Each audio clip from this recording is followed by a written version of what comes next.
যারা এখনো এই অ্যানিমেটার পার্ট 1 আর পার্ট 2 দেখোনি তারা প্লিজ আগে ডেসক্রিপশনে দেওয়া লিংক থেকে ওই দুইটা পার্ট দেখে আসো, কারণ এই ভিডিওটা হচ্ছে লাস্ট পার্ট। আর যদি আগের পার্টগুলো না দেখে থাকো তাহলে গল্পের অনেক গুরুত্বপূর্ণ অংশ মিস হয়ে যাবে, ফলে এই পর্বের আগা মাথা কিছুই ঠিকমতো বুঝতে পারবে না। চলো শুরু করা যাক আজকের ভিডিও। এরপরে আসান সেই পেন ড্রাইভের তথ্যগুলো খুঁটিয়ে দেখতে থাকে, কিন্তু তানপো সংগঠন সম্পর্কে খুব বেশি তথ্য সে খুঁজে পায় না। তবে সে একটা গুরুত্বপূর্ণ সূত্র পায়, একটা ল্যান্ডলাইন হোটেলের নাম। অন্যদিকে মুকুটো তানপোর বাকি সদস্যদের রিপোর্ট দিচ্ছিল। সে বলল, আসান এখন মুতোসমির হাজবেন্ড আর কখনো আমাদের পিছু ছাড়বে না, তাই সুযোগ পেলেই আমি তার উপর একটা পরীক্ষা চালাতে চাই। পরের দিন সকালে আসানের ঘুম ভাঙে একটা নৌকায়। এটা দেখে সে অবাক হয়ে যায়। আসলে জিরো তাকে এখানে নিয়ে এসেছে কারণ সে আসানের সাথে একটু সময় কাটাতে চায়। তারা দুজন মাছ ধরতে শুরু করে। কিছুক্ষণ পর আসান একটা বড় মাছ ধরে ফেলে, আর জিরো এখন তার সাথে খুব স্বাভাবিকভাবে কথা বলছিল। কিন্তু আসানের মনে হচ্ছিল এখানে কিছু একটা ঠিক নেই। জিরো তখন বলে, এত সন্দেহ করার দরকার নেই, তুমি ট্রেনিং এ অনেক পরিশ্রম করেছো, তাই তোমার এখানে আসা স্বাভাবিক। এরপর আবার মাছ ধরার সময় আসান হঠাৎ একটা লোককে টেনে তোলে। লোকটা নৌকায় উঠেই তাকে আক্রমণ করতে যায়, কিন্তু আসান একটা লাথি মেরে তাকে অজ্ঞান করে দেয়। জিরো তখন বলে, এটাও তোমার ট্রেনিং এর অংশ, আমি আগে এখানেই ফুতাবার সাথে ট্রেনিং করতে আসতাম, কিন্তু এই লোকটা সত্যিই তোমাকে মারার চেষ্টা করবে, কারণ আমি তাদের এমন নির্দেশ দিয়েছি। সে আরো বলে, তোমাকে এখনো অনেক পরিশ্রম করতে হবে, তুমি এখন শুধু ব্রোঞ্জ স্টেজে আছো, কিন্তু বাকি সবাই প্রাইমারি স্কুলে থাকতেই সিলভার স্টেজে পৌঁছে গেছে। আসান বলে, আমি সাধারণ মানুষ হলেও সবকিছু সামলাতে পারবো, আপনি নিজেই আমাকে ট্রেনিং দিয়েছেন। ঠিক তখনই হঠাৎ একটা টর্পিডো এসে তাদের নৌকার সাথে ধাক্কা খায়। আসান দ্রুত একজন বাউন্টি হান্টারকে বাঁচিয়ে ফেলে। জিরো জানায়, তানপোর কাছে পানির নিচে একটা অটোমেটিক ফাইটিং মেশিন আছে, এগুলো তাদের স্মাগলিং রুট রক্ষা করে। তাদের পরিচিতি পুরো পৃথিবী জুড়ে। জিরো বলে, এদের সাথে লড়াই করা খুব কঠিন, তাই পিছিয়ে যাওয়াই ভালো। কিন্তু আসান বলে, মৌতসুমিকে বাঁচানোর জন্য আমি যে কোনো কিছু করতে পারি। জিরো হেসে বলে, এই ব্যাপারে আমাদের দুজনের চিন্তা একই। এরপর জিরো আসানকে পানিতে ছুড়ে ফেলে দেয়, যেখানে আরেকটা টর্পিডো সরাসরি তার দিকে আসছিল। আসান একটা দড়ি দিয়ে সেটাকে ধরার চেষ্টা করে, কিন্তু টর্পিডো তাকে টেনে নিয়ে যাচ্ছিল। জিরো বলে, এটা 30 সেকেন্ডের মধ্যে সবাইকে মেরে ফেলবে, তুমি সব সময় অন্যদের বাঁচাতে নিজেকে উৎসর্গ করো, কিন্তু এখন তুমি একজন প্রফেশনাল স্পাই, তোমার ট্রেনিং ব্যবহার করো।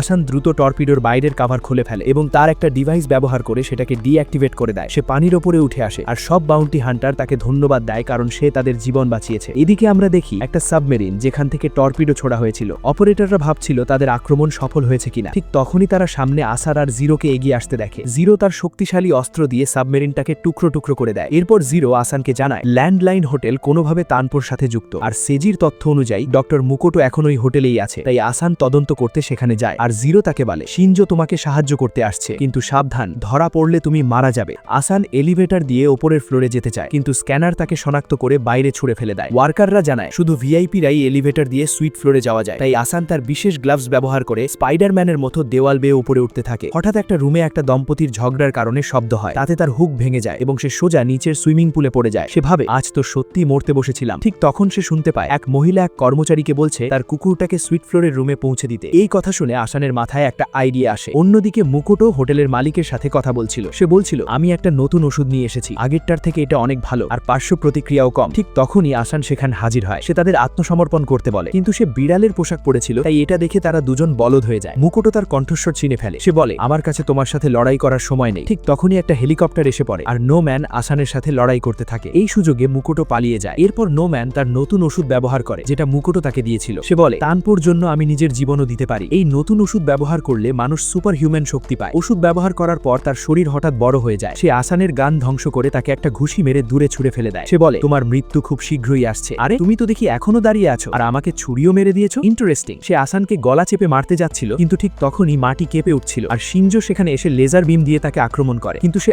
আবারও উঠে দাঁড়ায়। সে শিনজোকে দেখে চিনে ফেলে, সে একজন গোল্ডেন র্যাঙ্ক স্পাই। তখন শিনজো তার সব গান বের করে তার উপর একের পর এক হামলা করতে থাকে। সে আসানের শরীরে একটা ডিভাইস লাগিয়ে বিল্ডিং থেকে নিচে ফেলে দেয়। এতে আসানের হালুয়া টাইট হয়ে যায়, কিন্তু তখনই ডিভাইসটা অ্যাক্টিভেট হয়ে যায় আর একটা প্যারাশুট খুলে যায়। এদিকে শিনজো নো ম্যানের সাথে লড়াই করছে। নো ম্যান শিনজোর ওপর হামলা করে, কিন্তু দুজনের পাওয়ার সমান সমান ছিল। নো ম্যান তখন বলে, তুমি যদি নিজেকে সারেন্ডার না করো তাহলে এই বিল্ডিং এর সব মানুষ মারা যাবে। এই জন্য শিনজো তার লড়াই করা বন্ধ করে দেয়, আর নো ম্যান তার উপর বারবার হামলা করতেই থাকে, যার কারণে মনে হচ্ছিল পুরো বিল্ডিং এ ভূমিকম্প চলছে। কিন্তু এত মার খাওয়ার পরেও শিনজো দাঁড়িয়ে আছে, আর সে বলে, আমি কিছু হারানোর অপেক্ষা করছি। তখন নো ম্যান তার ওয়ার্কারদের কথা শুনতে পায়, যারা টেররিস্ট অ্যাটাক রিপোর্ট করছিল। এদিকে আসান নিচে সবাইকে ভয় দেখাচ্ছিল যাতে সবাই হোটেল থেকে বের হয়ে যায়। অবশেষে সব লোক হোটেলের বাইরে চলে যায়। তখন শিনজো তার ওপর হামলা করে দেয় আর বলে, এখন আর কোনো সাধারণ মানুষ ভিতরে নেই। সে তার আলটিমেট অস্ত্র বের করে। অস্ত্রটা এমন ভাবে তৈরি যে এটা ব্যবহার করা খুবই কঠিন। আমাদের পুরো পরিবারে একমাত্র আমি এটা ব্যবহার করতে পারি। সে অস্ত্রটা চার্জ করতে শুরু করে। সত্যি বলে, এটা আমার ওপর কাজ করবে না। ঠিক তখনই হঠাৎ মাটি ভেঙে যেতে শুরু করে, আর শিনজো জানায় আসান আসান ডেটোনেটর এবং ক্যামেরা হ্যাক করে ফেলেছে। শিনজো তখন আরো জানায়, তুমি আসানকে দুর্বল ভেবেছো, এটাই তোমার সবচেয়ে বড় ভুল। তারপর সে তার অস্ত্রটা ফায়ার করে আর নো ম্যান অ্যাটাক ডজ করতে পারে না। এদিকে মুকোটো বলে এই লড়াইয়ের সময় সে অনেক ডেটা সংগ্রহ করে ফেলেছে। শিনজো আসানকে জানায়, আমি নো ম্যানকে হারিয়ে দিয়েছি আর এখন তাদের ফিরে যাওয়া উচিত। কিন্তু ঠিক তখনই আসান হঠাৎ মাটিতে পড়ে যেতে থাকে আর একজন তাকে ধরে ফেলে। সে বলে, তুমি কি ঠিক আছো? আসান বুঝতে পারে না এই লোকটা বাকি সবার সাথে বাইরে কেন গেল না। এরপর বৃদ্ধ লোকটা যেতে যেতে বলে, আমি তাদের বাঁচাতে পারি না যাদের শরীর দুর্বল। এরপর সেখানে শিনজো আসে। সে দেখে আসানের শরীর থেকে প্রচুর রক্ত বের হচ্ছিল। কিছুক্ষণ পর সে অজ্ঞান হয়ে যায়। এরপরে সে তাকে ম্যানশনে ফিরিয়ে নিয়ে যায়। ন্যানো পরীক্ষা করে বলে তার শরীরে অনেকগুলো গুলি লেগেছে। এটা সত্যিই অলৌকিক যে সে এখনো বেঁচে আছে, তবে তার জ্ঞান ফিরতে সময় লাগবে। জিরো তার মুখে ড্রয়িং করতে যাচ্ছিল, কিন্তু ফুতাবা তাকে মায়েরা বর্তা বানিয়ে ফেলায় এবং সবাইকে ঘর থেকে বের করে দেয়। মোৎসুমি বলে আসানের এখন বিশ্রাম দরকার, আর ন্যানো তাকে নিজের মেডিকেল কিট দিয়ে দেয় যাতে প্রয়োজনে ব্যবহার করা যায়। অন্যদিকে জিরো চা খাচ্ছিল। ঠিক তখন শিনজো তার কাছে আসে এবং কথা বলতে চায়। সে বলে, তুমি কি অপরাধ বোধে ভুগছো? এমনটা করার কোনো প্রয়োজন নেই। শিনজো বলে, না, কিন্তু একটা ব্যাপার বুঝতে পারছি না। আমার কাছে সুপার হিউম্যান শ্রবণ শক্তি থাকা সত্ত্বেও কাউকে গুলি চালাতে শুনিনি, কিন্তু আসানের শরীরে গুলি লেগেছে। তার মানে কেউ আগেই তাকে গুলি করেছিল। ঠিক তখনই হঠাৎ অ্যালার্ম বাজতে শুরু করে। শিওন বলে, এই অ্যালার্ম তখনই বাজে যখন কোনো শত্রু আমাদের বাড়িতে ঢোকার চেষ্টা করে। সেন্সার দেখাচ্ছিল 1000-এরও বেশি শত্রু তাদের বাড়ির দিকে আসছে। তারপর দেখা যায় হাজাকুরা ব্যাটালিয়ন ম্যানশনের বাইরে জড়ো হয়েছে। তাদের মধ্যে এক ব্যক্তি ভেতরে যাচ্ছিল, কিন্তু তাদের লিডার ইয়ামা সবাইকে থামিয়ে যায়। সে বলে, শান্ত থাকো এবং নিয়ম মেনে কাজ করো। এদিকে মোৎসুমি জানায়, আমাদের লক্ষ্য খুব স্পষ্ট। তার পরিকল্পনা ছিল আসানকে আহত করে তার পুরো পরিবারকে এক জায়গায় জড়ো করা, তারপর একসাথে সবাইকে শেষ করে দেওয়া। ম্যানশনের ভেতরে সবাই যুদ্ধের প্রস্তুতি নিচ্ছিল। এদিকে সবার সামনে বুলায়াত চলে আসে। সে নিজের শরীর বড় করে শত্রুদের উপর ঝাঁপিয়ে পড়ে। এরপর বাকি সদস্যরাও চলে আসে এবং বুলায়াতের সাথে আক্রমণ শুরু করে দেয়। কিন্তু তারা বুঝতে পারে শত্রুরা খুব শক্তিশালী, কারণ অনেক আঘাত পাওয়ার পরও তারা দাঁড়িয়ে আছে। শত্রুরা ধীরে ধীরে ম্যানশনের দিকে এগিয়ে যায়, কিন্তু দরজার সামনে জিরো একা বসেছিল। শত্রুরা ভাবে তাকে সহজেই হারানো যাবে, কিন্তু তার ওয়্যারিং আক্রমণ দিয়ে তাদের থামিয়ে যায়। সে বলে, আমি থাকতে কেউ এই ম্যানশনে ঢুকতে পারবে না। অন্যদিকে বুলায়াত একের পর এক শত্রুকে আঘাত করছিল, কিন্তু ইয়ামা বলে, আমাদের মধ্যে মাত্র 3% লোকের কমব্যাট ক্ষমতা আছে, কিন্তু আমার ক্ষমতা তাদের চেয়েও অনেক বেশি। সে নিজের শক্তি ব্যবহার করে বুলায়াতকে এমন এক ঘুষি মারে যে সে উড়ে গিয়ে ম্যানশনের দেওয়াল ভেঙে ফেলে। ইয়ামা দেখে জিরো তার সব ওয়্যারিং সরিয়ে ফেলেছে, আর সে বলে, ইয়োজাকুরা পরিবারের সবচেয়ে বড় দুর্বলতা হলো তারা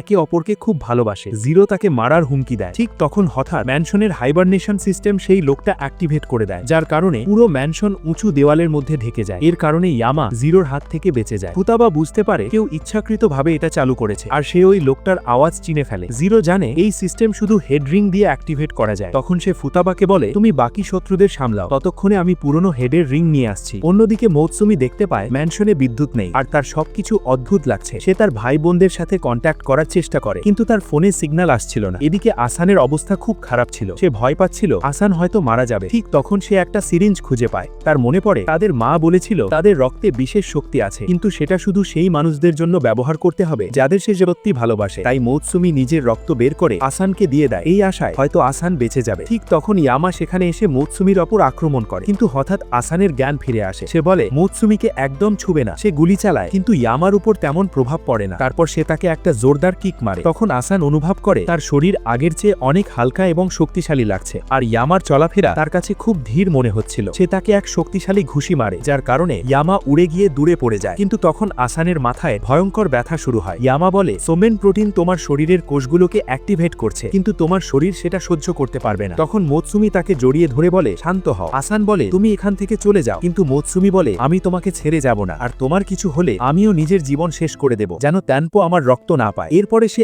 আসানকে শেখায় কিভাবে এই শক্তি নিয়ন্ত্রণ করতে হবে, কিন্তু ইয়ামা তাকে দূরে ছুড়ে ফেলে। এরপর ইয়ামা আসানকে আক্রমণ করতে যায়, কিন্তু আসান তার আক্রমণ থামিয়ে দেয় এবং এমন এক ঘুষি মারে যে ইয়ামার পেটে গর্ত হয়ে যায়। ইয়ামা বুঝতে পারছে না তার শরীর আর রিজেনারেট করছে না কেন, আর সে মাটিতে পড়ে যায়। অন্যদিকে জিরো জঙ্গলে যাচ্ছিল। সেখানে সে এক রহস্যময় মানুষের সাথে দেখা করে যে আসলে তার বাবা। জিরো তার কাছ থেকে রিংটা চায়। লোকটা হাসতে হাসতে বলে, ট্যানপো একটা নতুন পাওয়ার অ্যাওয়েকেন করেছে। আমি জানতাম মুৎসুমি একদিন না একদিন আসানকে নিজের রক্ত দেবে, তাই আমি ইচ্ছা করেই সব পরিকল্পনা করেছি। তার লক্ষ্য ছিল তার মেয়ের জন্য একটা শক্তিশালী স্বামী খুঁজে বের করা। জিরো রেগে গিয়ে বলে, তুমি এখনো বদলাওনি। তারপর সে তার বাবার উপর শক্তিশালী আক্রমণ চালায়, যার কারণে পুরো জঙ্গল টুকরো টুকরো হয়ে যায়। এদিকে মোৎসুমি খুব খুশি ছিল, কারণ আসান বেঁচে গেছে, কিন্তু সে ভয় পাচ্ছিল তার রক্তের কারণে আসানের কিছু হয়ে যেতে পারে। আসান তাকে জড়িয়ে ধরে বলে, আমাকে বাঁচানোর জন্য ধন্যবাদ। ঠিক তখন শিওন মাঝখানে এসে জানায় সে জরুরি যোগাযোগ লাইন চালু করেছে, এই জন্য কোনো সিগন্যাল ছাড়াই সে কথা বলতে পারবে। অন্যদিকে ফুতাবা শত্রুদের সাথে লড়াই চালিয়ে যাচ্ছিল,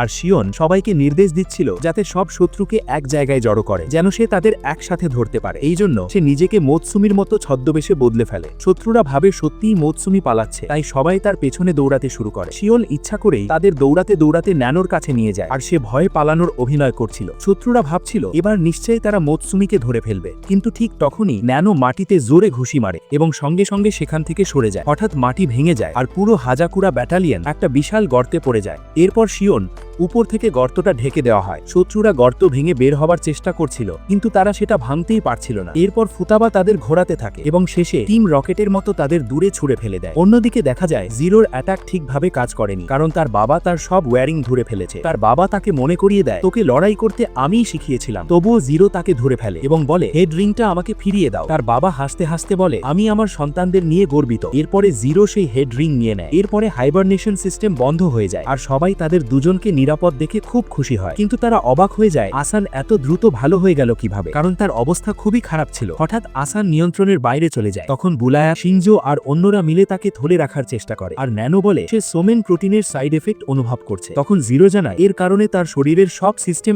একসাথে অ্যাক্টিভেট হয়ে গেছে, কিন্তু এগুলো নিয়ন্ত্রণ করা খুব কঠিন। তখন আসান তাদের হাত থেকে ছুটে যায়। ঠিক তখন জিরো তার ওয়্যারিং দিয়ে তাকে বেঁধে ফেলে। তারপর সে তাকে শিওনের হেডফোন পরিয়ে দেয় এবং বলে মুৎসুমির গান শুনলে হয়তো সে শান্ত হবে। এটা শুনে সবাই ভাবছিল তাদের বড় ভাই হয়তো পাগল হয়ে গেছে, কিন্তু এই পরিস্থিতিতেও জিরো মুৎসুমির গান শুনতে চায়। তখন মুৎসুমি গান গাইতে শুরু করে, কিন্তু তার গান এত খারাপ ছিল যে আশেপাশের পশু পাখিরাও অজ্ঞান হয়ে যেতে থাকে। শেষে আসান চিৎকার করে বলে, আমি এমন একটা শব্দ শুনেছি যেন মনে হচ্ছিল পৃথিবী শেষ হয়ে যাচ্ছে। পরের সকালে যখন আসান জেগে ওঠে, তার পুরো শরীর ব্যথা করছিল আর তার মনে পড়ে ইয়ামার সাথে তার ভয়ঙ্কর লড়াইয়ের কথা। এরপরে সে আয়নায় দেখে তার চোখ এখনো আলাদা দেখাচ্ছে। এদিকে ন্যানো মৌতুসুমির কাছে এসে একটি রেসিপি বই দেয়। সে বলে এই খাবারগুলো বানালে আসান দ্রুত সুস্থ হয়ে উঠবে। কিছুক্ষণ পর আসান সেখানে আসে। সে বলে, আমার ঘুম ঠিক মতো হয়েছে, কিন্তু শরীর এখনো খুব ব্যথা করছে। ন্যানো তাকে বলে, তোমার আরো বিশ্রাম নেওয়া উচিত, কিন্তু আসান বলে, আমাকে স্কুলে যেতে হবে। মৌতুসুমি ন্যানোকে বলে সে যেন তার সাথে যায়, কিন্তু আসান বলে তার শরীরের কারণে সবাই তার দিকে তাকাবে। তখন ন্যানো তার শরীর পরিবর্তন করে স্বাভাবিক আকারে ফিরে আসে। একটি ইনজেকশন দিয়ে সে তার স্বাভাবিক চেহারায় চলে আসে। তারপর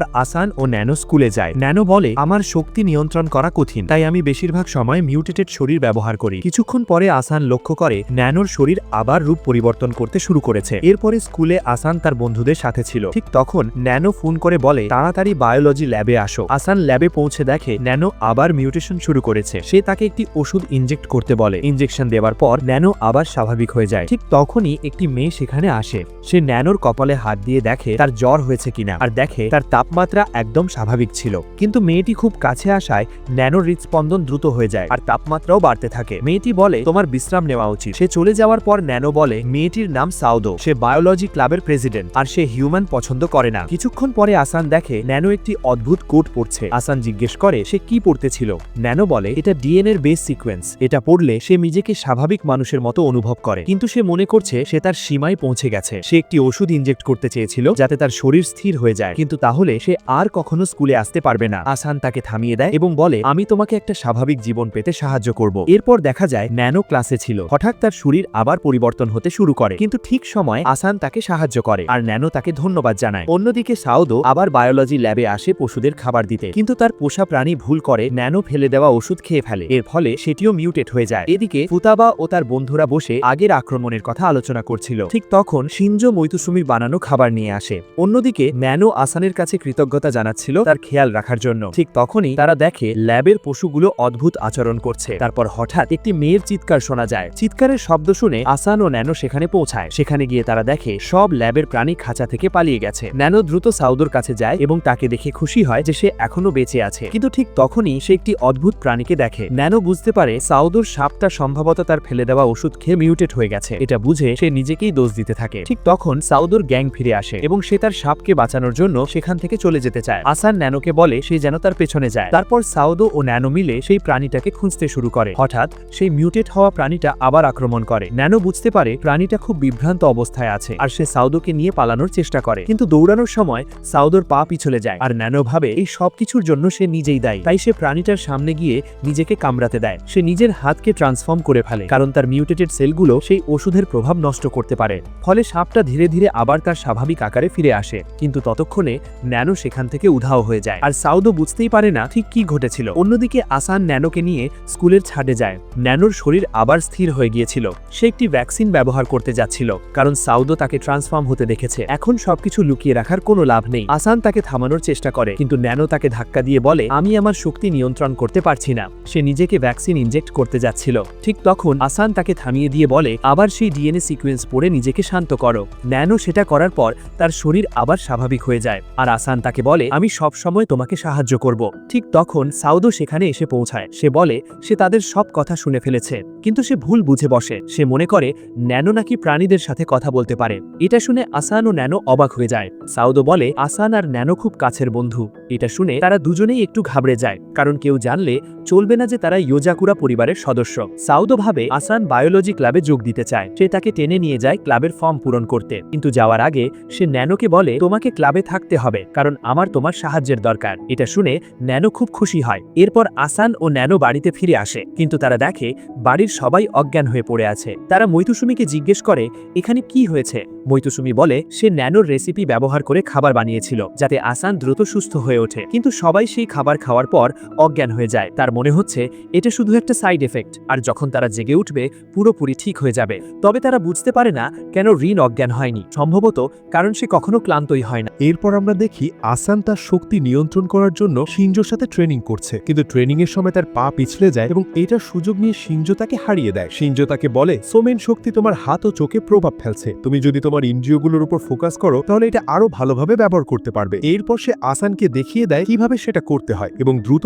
আক্রমণ করতে থাকে। সে বলে, তুমি এখনো তোমার শক্তির সাথে অভ্যস্ত নও, তাই বেশি সময় ধরে এটা ব্যবহার করা উচিত নয়। ঠিক তখনই জিরো সেখানে চলে আসে। সে বলে, তোমার শক্তি একটা উদ্দেশ্যের জন্য ব্যবহার করা উচিত, তাহলেই তুমি দ্রুত শক্তিশালী হয়ে উঠবে। শিনজো আসানের ট্রেনিং এর একটা রুটিন দেয়, কিন্তু আসানের মনে হয় এই ট্রেনিং খুবই বিপজ্জনক। জিরো তখন বলে, আমি মিশনের জন্য দেশের বাইরে যাচ্ছি। ঠিক তখনই মোৎসুমি সেখানে আসে। সে জানায় যে সে একটি র্যাফেলে অংশ নিয়েছিল এবং সেখানে হট স্প্রিং ভ্রমণের টিকিট জিতেছে। এরপর সবাই বাড়িতে জড়ো হয়। মোৎসুমি বলে, এই হট স্প্রিং আসলে আন্ডারওয়ার্ল্ডের সদস্যদের জন্য তৈরি, কিন্তু জিরো যেতে পারবে না, কারণ তার একটি মিশন আছে। এটা শুনে সে দুঃখে মাটিতে লুটিয়ে পড়ে। সে মোৎসুমিকে বলে, আমি মিশন বাদ দিয়ে তোমাদের সাথে যাব, কিন্তু ফুতাবা তাকে মেরে বলে, চুপচাপ তোমার মিশনে যাও। জিরো তখন বাচ্চার মতো কাঁদতে শুরু করে এবং বলে, আমাকে মোৎসুমিকে রক্ষা করতে হবে। মোৎসুমি তাকে প্রতিশ্রুতি দেয়, পরের বার আমি অবশ্যই তোমার সাথে সময় কাটাবো। তখন জিরো খুশি হয়ে মিশনে চলে যায়, কিন্তু যাবার আগে সে আসানকে সতর্ক করে, মোৎসুমির সাথে কোনো বাড়াবাড়ি করো না, হলে আমি নিজের হাতে তোমাকে মেরে ফেলবো। এরপর সবাই হট স্প্রিং এ যাওয়ার জন্য রওনা দেয়। শিয়ন বলে, আমার কাছে একটা শর্টকাট আছে,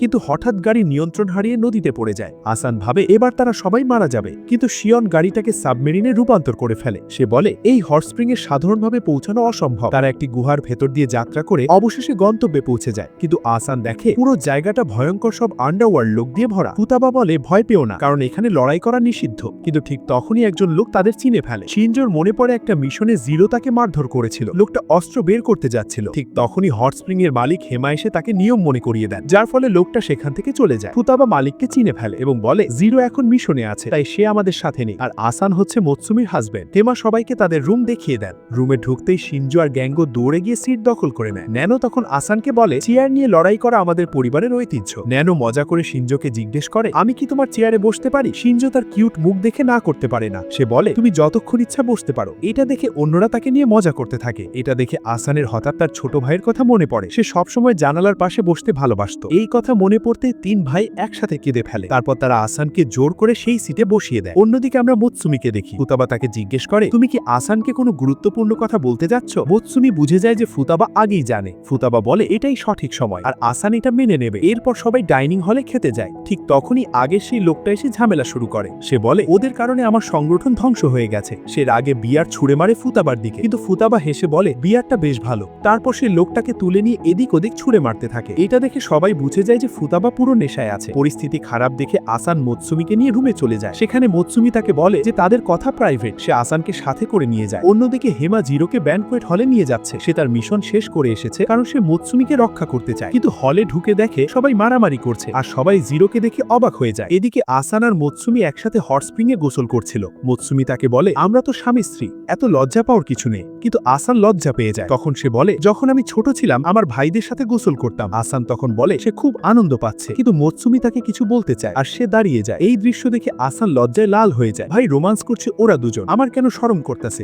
ছি ভাই, আজকে একটা বউ নাই বলে এমন রোমান্স করতে পারি না। যাই হোক গাইস, তোমরা আবার এটা নিয়ে বেশি সিরিয়াস হয়েও না। কিন্তু ঠিক তখনই সে মোৎসুমির বুকে একটা ভয়ঙ্কর দাগ দেখতে পায়। মোৎসুমি তাকে জানায়, একবার টানপোপো সংগঠন আমাকে অপহরণ করেছিল। তারা আমার হৃদয় বের করে নিতে চেয়েছিল, কারণ আমার শরীরে থাকা সোমেন শক্তি ব্যবহার করে হাজার হাজার সুপার হিউম্যান তৈরি করতে চেয়েছিল। কিন্তু এতে অনেক মানুষ কষ্ট পেত, কারণ সেই শক্তি গ্রহণ করতে হলে শরীরকে দুর্বল হতে হয়। এটা শুনে আসান বুঝতে পারে সে কিভাবে এই শক্তি পেয়েছে। মোৎসুমি বলে, আমার কাছে আর কোনো উপায় ছিল না, আর আমাকে বাধ্য হয়ে নিজের রক্ত দিতে হয়েছিল। কিন্তু আমি জানি আমার বাবা এসব কিছু করেছে, কারণ তিনি চাইতেন আসানের কাছেও যেন আমাদের পরিবারের পাওয়ার হয়। আমি মনে করি তাকে প্রমিস করেছিলাম তিনি আমাদের মাকে বাঁচাবেন, কিন্তু আমি জানি না আমাদের বাবা এমন অদ্ভুত আচরণ কেন করছে। তাদের বাবার বিষয়ে সবকিছু একটা রহস্য। আসানের মনে হয় তাকে ওনার সাথে দেখা করা উচিত, যেন তিনি ওনাকে ভালোভাবে বুঝতে পারেন। কিন্তু তখনই হঠাৎ তাদের কথার মাঝে শিনজো এসে পড়ে আর তাদের দুজনকে বলে, তোমাদের এখান থেকে পালাতে হবে। তখন সেখানে জিরো এসে বলে, আমি আজকে আসানকে মেরে ফেলবো। কিন্তু ঠিক সময়ে ফুতাবা এসে তাকে বাঁচায় আর ফাইনালি তার নেশা কেটে গেছে। তখন জিরো ফুতাবাকে পিলো ফাইটের চ্যালেঞ্জ করে, কিন্তু তখন বাকিরা জিরোকে চারদিক থেকে ঘিরে ফেলে আর বালিশ দিয়ে তার উপর হামলা করে। কিন্তু জিরো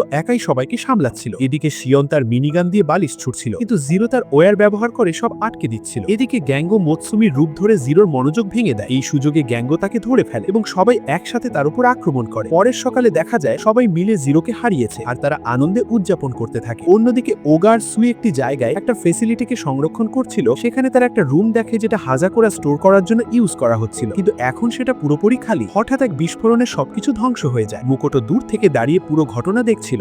এদিকে ওগা সুই বিস্ফোরণ থেকে বেঁচে যায়। তাদের মনে হয় যেই তথ্য তারা পেয়েছিল সেটা পুরনো ছিল। অন্যদিকে আইকা মোৎসুমিকে জানায় হিনেগিক তার ইনভেস্টিগেশনে সাহায্য করছে, কিন্তু আমরা এখনো টানপুপু সংগঠন সম্পর্কে কিছু জানতে পারিনি। শুধু এটুকু জানতে পেরেছি যে টানপুপু কিছু একটা পরিবহন করছে। আমাদের মনে হয় সম্ভবত সেটাই হাজাকুরা। অন্যদিকে আমরা দেখি একটি ট্রেনে মোৎসুমির বাবা মুকুটোর সাথে বসে আছেন। সেখানে একজন ডাম্পলিং খাচ্ছিল যার গন্ধ সবাইকে আকর্ষণ করছিল। এদিকে আসান ট্রেনে কাজ করছিল, কিন্তু তার শক্তির কারণে সে ঠিকমতো কাজ করতে পারছিল না, এমনকি জানালাও সে খুলতে পারছিল না। কিছুক্ষণ পর সে ক্লান্ত হয়ে ট্রেনের ছাদে উঠে বিশ্রাম নিতে যায়। আসান ট্রেনের ছাদে দাঁড়িয়ে বুঝতে পারে পুরো ট্রেনের ভিতরে কিছু একটা অস্বাভাবিক হচ্ছে, কিন্তু বাইরে থেকে কোনো প্রভাব বোঝা যাচ্ছে না। আর সে মুৎসুমির বাবার সম্পর্কে তথ্য খুঁজছিল, কিন্তু কিছুই পায় না, কারণ অফিসিয়ালি তার বাবাকে মৃত বলে ঘোষণা করা হয়েছে আর তার কোড নেম মোমো। তখন হঠাৎ ট্রেনটা জোরে কেঁপে ওঠে। এর ফলে আসানের রিভলভার নিচে পড়ে যায়। সে দুঃখ পায়, কারণ এটা শিনজো তার জন্য বিশেষভাবে মডিফাই করে দিয়েছিল। এরপর আসান ট্রেনের ভেতরে ফিরে আসে। সেখানে দেখে একটা মেয়ে জানালা দিয়ে বাইরে ঝুলছে। সে তাকে ভেতরে আসতে বলে, কিন্তু মেয়েটি তার রিভলভার ফিরিয়ে দেয় এবং বলে, আমি এটা পড়ে যেতে দেখেছিলাম, তাই ধরতে গিয়ে জানালাটা ভেঙে ফেলেছি। সে নিজের নাম বলে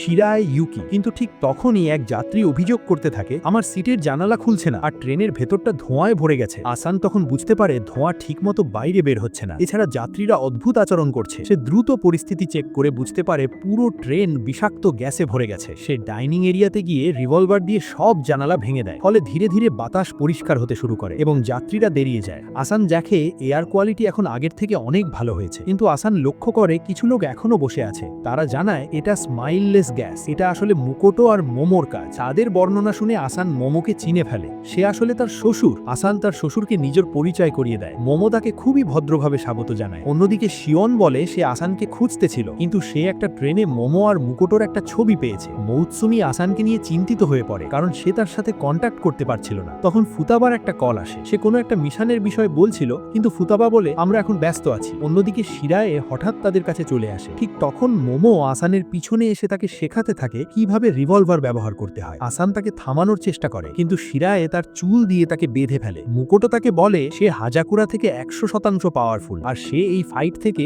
আরো ডেটা সংগ্রহ করতে চায়। তারা ইচ্ছা করেই সবাইকে ভুল তথ্য দিয়েছিল যাতে সবাই আলাদা হয়ে যায়। এরপর মুকুটো সেখান থেকে চলে যায়। মোমো তাকে বলে তোমার উচিত মোৎসুমির রক্তকে নিজের গাইড করে নেওয়া। মুকুটো জিজ্ঞেস করে তুমি আসলে কি করতে চাইছো, কিন্তু মোমো তার কোনো উত্তর দেয় না। মুকুটো বলে আমার তোমার ওপর হিংসে হয়, কারণ তার সাথে এমন একজন মানুষ আছে যার জন্য সে যা চায় তাই করতে পারে। শিরায়ে তাদের দুজনকে সেখান থেকে চলে যেতে সাহায্য করে আর তার চুল দিয়ে আসানকে পিষে মারতে যায়, কিন্তু আসান তার পাওয়ার অ্যাক্টিভেট করে চুল থেকে মুক্ত হয়ে যায়। সে তার সব অ্যাটাক ডজ করে তার দিকে এগিয়ে যাচ্ছিল, কিন্তু শিরায়ে তাকে ধরে ট্রেনের অন্য সাইডে ছুঁড়ে মারে। তুমি কখনো আমার সাথে জিততে পারবে না, কারণ তুমি এখনো একজন লুজার। আর সে জানায় এই পাওয়ার আমি 10 বছর আগে পেয়েছিলাম, যখন আমি মারাত্মক অসুস্থ ছিলাম। হাজাকুরার শক্তির কারণে আমি বেঁচে যাই, কিন্তু এর একটা ভয়ঙ্কর মূল্য আছে। এই শক্তি ব্যবহারকারী মাত্র 10 বছর বাঁচতে পারে, আর যখন তার মৃত্যু হবে সেটা খুবই কষ্টদায়ক হবে। আসান জিজ্ঞেস করে, তুমি এসব কেন করছো? শিরায় বলে, কারণ আমি জীবিত থাকতে চাই। টানপোপো দুর্বল মানুষকে সাহায্য করে এবং নিজের লক্ষ্য পূরণের জন্য তারা যে কোনো কিছু করতে প্রস্তুত। সে আসানকে বলে, ট্রেনটা থামাও,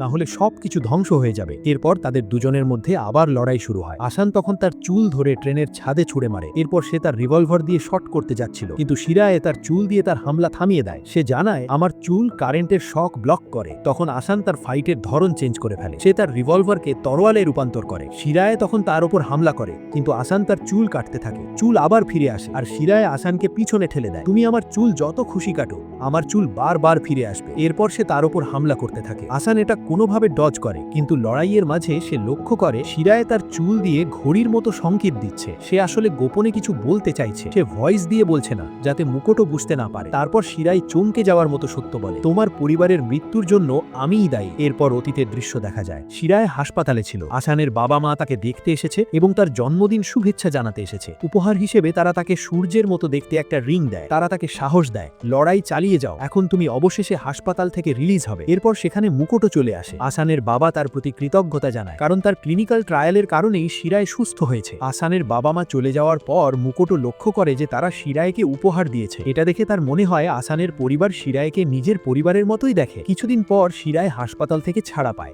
আসানের বাবা মা তাকে বলে, নিজের জীবন উপভোগ করো। সবকিছু স্বাভাবিক মনে হচ্ছিল, কিন্তু একদিন সন্ধ্যায় সে আবার হাসপাতালে ফিরে আসে। সেখানে মুকুটও তাকে বলে তার প্রগতি খুব ভালো হচ্ছে। তারপর তাকে ভিতরে নিয়ে যায়। মুকুটও শিরায়কে জানায়, হাজার হাজার সাবজেক্ট হাজাকুড়া দেওয়ার 2 বছরের মধ্যেই মারা গেছে, কিন্তু তোমার ক্ষেত্রে ব্যাপারটা আলাদা। তোমার শরীরের সাইড ইফেক্টগুলোই তোমার রোগকে দমন করছে। এই কারণেই তুমি 100% হাজাকুড়া পাওয়ার নিয়েও এখনো বেঁচে আছো। এটা শুনে শিরায় ভয় পেয়ে যায়। মুকুটও বলে, আমার রিসার্চ তোমার জীবন বাঁচিয়েছে, এটা তোমার মতো আরো অনেককে বাঁচাতে পারে। শিরায় জিজ্ঞেস করে, আগের সাবজেক্টদের কি হয়েছে? মুকুটও ঠান্ডা মাথায় বলে, আমি তাদের সরিয়ে দিয়েছি, কারণ আমি চাই না আমার রিসার্চ জনসম্মুখে আসুক। এই ধরনের কাজে কিছু বলিদান দিতেই হয়। তারপর সে শিরায়কে টানপোপো সংগঠনে স্বাগত জানায়। বর্তমানে ফিরে শিরায় আসানকে বলে, আমার রিংয়ে জিপিএস লাগানো আছে। এই জিপিএস এর মাধ্যমেই মুকুটও সব টানপোপো সদস্যের ওপর নজর রাখে। শিরায় ভীষণ অনুতপ্ত হয়ে বলে, আমার এই শক্তি পাওয়ার কারণেই তোমার বাবা মা মারা গেছে। আমার মনে হয় এই শক্তি ব্যবহার করার আমার কোনো অধিকার নেই। তারপর সে আসানকে একটা কঠিন সিদ্ধান্ত নিতে বলে, নিজেকে রক্ষা করার জন্য তোমাকে আরো শক্ত হতে হবে। এই বলে সে আসানকে ট্রেনের বাইরে ফেলে দেয়। এই সময় আসানের অতীত মনে পড়ে। একদিন তার মা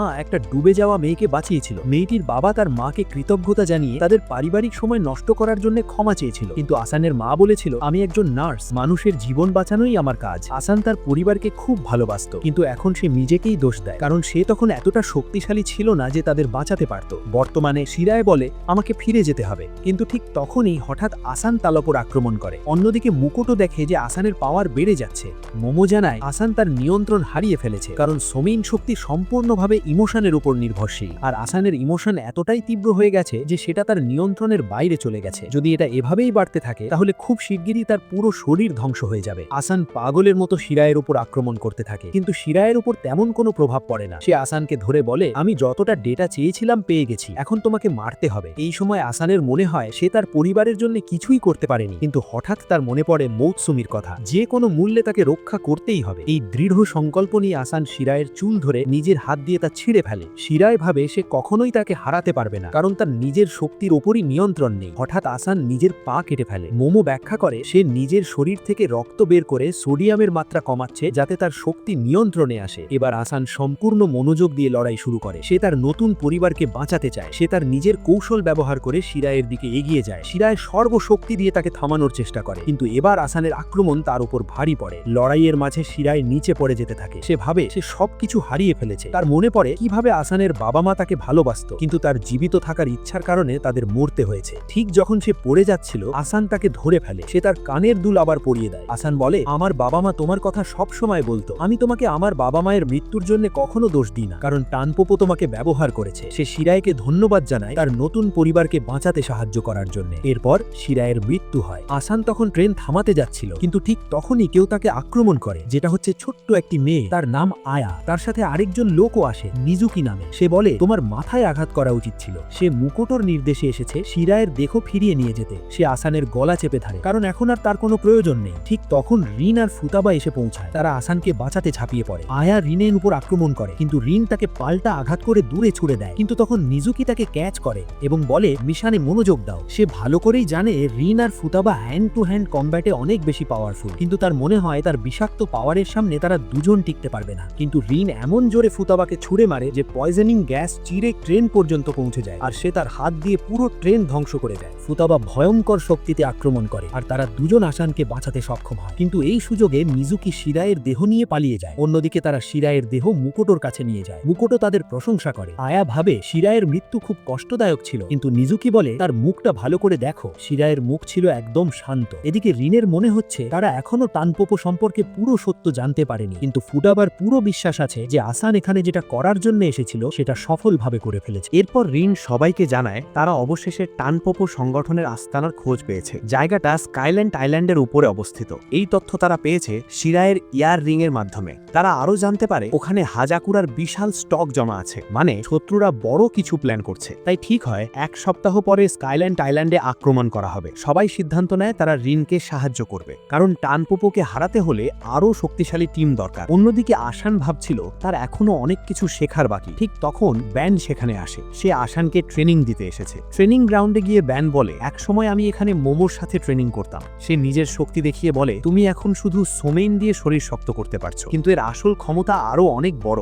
সোমেইন দিয়ে বুলেটের স্পিড নিয়ন্ত্রণ করা যায়, বুলেটের ওজন ও ফোর্সও বদলানো যায়, আর মোমো এই টেকনিক ব্যবহার করে তোমার উপর হামলা করেছিল। তাই ব্যান আসানকে শেখাতে থাকে কিভাবে বুলেট কাউন্টার করতে হয়। হঠাৎ ব্যান আসানের দিকে গুলি ছোড়ে, কিন্তু সে বেঁচে যায় কারণ ব্যান বুলেটের ফোর্স কমিয়ে দিয়েছিল। এরপর ব্যান বারবার গুলি করতে থাকে এবং বলে তোমার তলোয়ার ব্যবহার করে এগুলো প্রতিহত করো। আসান চেষ্টা করে, কিন্তু একসময় বুলেট তার শরীরে লেগে যায়। ব্যান বলে 1 সপ্তাহ আমি তোমাকে ট্রেনিং দেব, এই সময়ের মধ্যে তোমাকে নিজের শক্তির সাথে অভ্যস্ত হতে হবে, আমি একদমই দয়া করব না। অন্যদিকে রিন, সেজি এবং জিরো তাদের ক্ষমতা নিয়ে ট্রেনিং নিচ্ছিল, কিন্তু এতে রিনের ব্যান্ডেজ কেটে যায় আর আমরা দেখি তার হাতে টানপোপোর চিহ্ন আছে। আসলে ছোটবেলায় তাকে অপহরণ করে তার উপর ভয়ঙ্কর এক্সপেরিমেন্ট করা হয়েছিল, সেই কারণেই রিন প্রতিশোধ নিতে চায়। অন্যদিকে ন্যানো আরো জানতে পারে হোগা ও সুইও টেস্ট সাবজেক্ট ছিল, আর রিন তাদের টানপোপো থেকে উদ্ধার করেছিল, কিন্তু বাকিরা হাজাকুরার প্রভাবে বাঁচতে পারেনি। ন্যানো বলে আমি তাদের রক্ত বিশ্লেষণ করেছি, সম্ভবত আমি তাদের শরীরের ক্ষতি সারিয়ে তুলতে পারবো।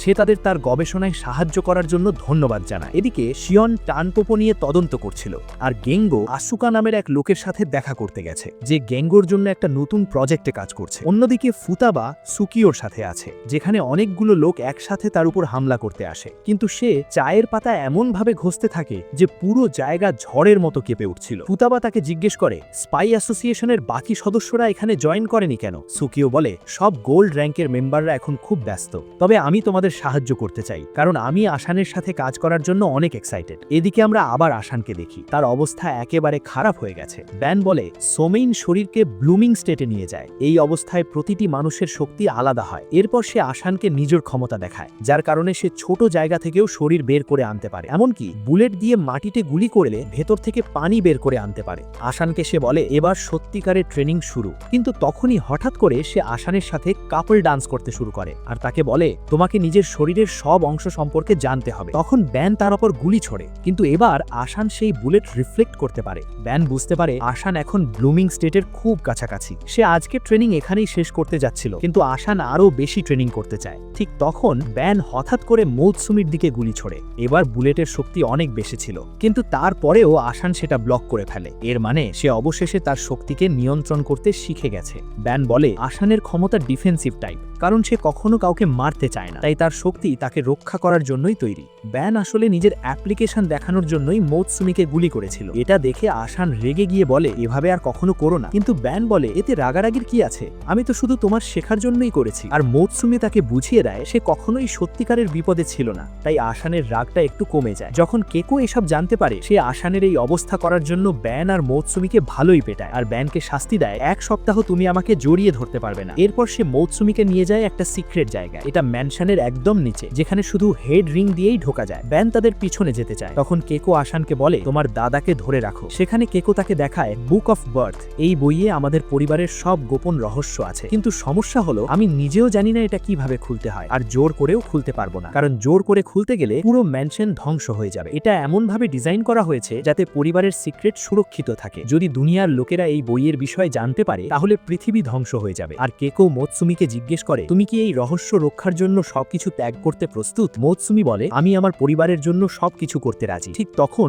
আসান আর ব্যান সেখানে পৌঁছে যায়। আসান খুব কষ্ট করে ব্যানকে ধরে এনেছিল। এরপর আসান মোৎসুমিকে জড়িয়ে বলে, আমি আরো শক্তিশালী হব যাতে তোমাকে কোনো ত্যাগ করতে না হয়। এক সপ্তাহ পরে পুরো পরিবার একসাথে পার্টির জন্য জড়ো হয়, যেখানে চেরি ব্লসম গাছের কারণে আসানের শক্তি বেড়ে যাচ্ছিল। কেকো তাকে বলে, এই গাছ আমাদের প্রথম হেডের সময় থেকেই আছে, আর এটাও সোমেইনের শক্তি ধারণ করে। এরপর শুরু হয় মজার সিন। সবাই আসানের জন্য অমলেট বানায়। কেকো, মোৎসুমি, সুকিও এবং অন্যান্যরাও সবাই চায় আসান তারটাই খাক। শেষে আসান সবগুলো একসাথে মুখে ঢুকিয়ে দেয় আর বলে সবগুলোই খুব টেস্টি ছিল। অন্যদিকে টানপোপো টিম সেলিব্রেট করছে, কারণ তারা স্কাইল্যান্ড প্রজেক্ট লঞ্চ করতে যাচ্ছে। এখানে একটু কমেডি সিনও হয়। নোমা বলে, আমার চিকেন এখনো কাঁচা আছে। তখন আনুমা নামে এক মেয়ে তার পাওয়ার দিয়ে চিকেন রান্না করে দেয়। তখন মুকোটো বলে, আমারটাও রান্না করে দাও। কিন্তু আয়া মুকোটোকে পুড়িয়ে ফেলে। এটা দেখে আয়া মুকোটোর সাহায্য করতে যায়, কিন্তু সে ভুল করে পা পিছলে পুরো কেক মুকোটোর মুখে ফেলে দেয়। এদিকে ব্যান আসানকে বলে, তাদের কনসার্ট ও পরিবারের একটা ঐতিহ্য। এরপর পার্টিতে পারফরমেন্স শুরু হয়। মোৎসুমি, কেকো এবং শিয়ন তাদের গান গায়, আর ব্যান আর জিরো নাচতে থাকে। এরপর ন্যানো আর বুলায়েতো তাদের পারফরমেন্সে যোগ দেয়। সবাই মিলে একদম ফ্যামিলি ফেস্টিভ্যাল। সবশেষে মোৎসুমি জানায়, কাল থেকেই আমাদের মিশন শুরু। আমাদের 3টে লক্ষ্য। প্রথম লক্ষ্য মুকোটোকে হারিয়ে সব হাজাকুরা ফিরিয়ে আনা। দ্বিতীয় লক্ষ্য সব টেস্ট সাবজেক্টদের বাঁচানো। আর তৃতীয় ও শেষ লক্ষ্য মোমোর আসল উদ্দেশ্য খুঁজে বার করা, কারণ আমরা এখনো জানি না সে আসলে কি করতে চাইছে। সে সবাইকে তাদের মিশন কমপ্লিট করতে বলে, কিন্তু তখনই জিরো আসানকে কিডন্যাপ করে। সে আসানকে নিয়ে গিয়ে বলে, আমার মা মারা গেছেন, কিন্তু তার দেহ এখনো পাওয়া যায়নি। আমার সন্দেহ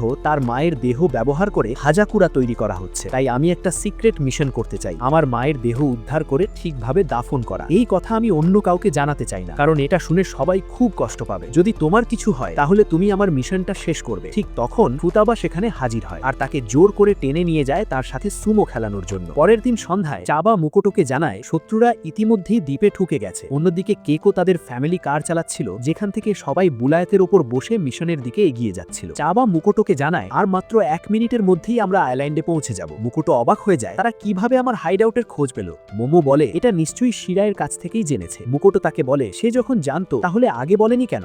মোমো উত্তর দেয়, কারণ তোমরা কেউই আমাকে জিজ্ঞেসই করনি। অন্যদিকে শিয়ন জানায়, আমরা এখন টানপোপোর ওয়্যারলেস রেঞ্জের মধ্যে ঢুকে গেছি, তাই আমরা তাদের তথ্য অ্যাক্সেস করতে পারছি। কিন্তু হঠাৎ চাবা সিস্টেম আপডেট করে, যার কারণে শিয়নের অ্যাক্সেস বন্ধ হয়ে যায়। এদিকে আনুমা মুকোটোকে জানায় আকাই মূল সেন্টার গার্ড করতে গেছে, কিন্তু মুকোটো তার জন্য একটুও চিন্তা করে না, কারণ সে তার টিমের সবচেয়ে পাওয়ারফুল। আকাই তাদের ওপর হামলা করে দেয়, কিন্তু ফুতাবা তার আগুনকে এক আঙুল দিয়ে নিয়ন্ত্রণ করে এবং এক আঘাতে তাকে উড়িয়ে দেয়। সবাই বেসের ভিতরে ঢুকে পড়ে, যেখানে শিয়ন, ন্যানো আর গেঙ্গোকে বলে, তোমরা টেস্ট সাবজেক্টদের উদ্ধার করো। আর এদিকে আসান আর বাকিরা মূল সেন্টারের দিকে এগিয়ে যায়। ঠিক তখনই শত্রুদের ইনফোর্সমেন্ট এসে যায় এবং পুরো দ্বীপ ঘিরে ফেলার চেষ্টা করে, কিন্তু হঠাৎ আকাই বুলায়েতের উপর আক্রমণ করে। আর ফুতাবা দেখে সে এত দ্রুত আবার সুস্থ হয়ে গেছে, তাই ফুতাবা অন্যদের সরে যেতে বলে এবং সে একাই আকাইর সাথে লড়াই করার সিদ্ধান্ত নেয়। সে তার ব্লুমিং স্টেট চালু করে। আকাই শক্তিশালী তাপ তরঙ্গ দিয়ে ফুতাবার ওপর আক্রমণ করে, কিন্তু এতে তার কিছুই হয় না।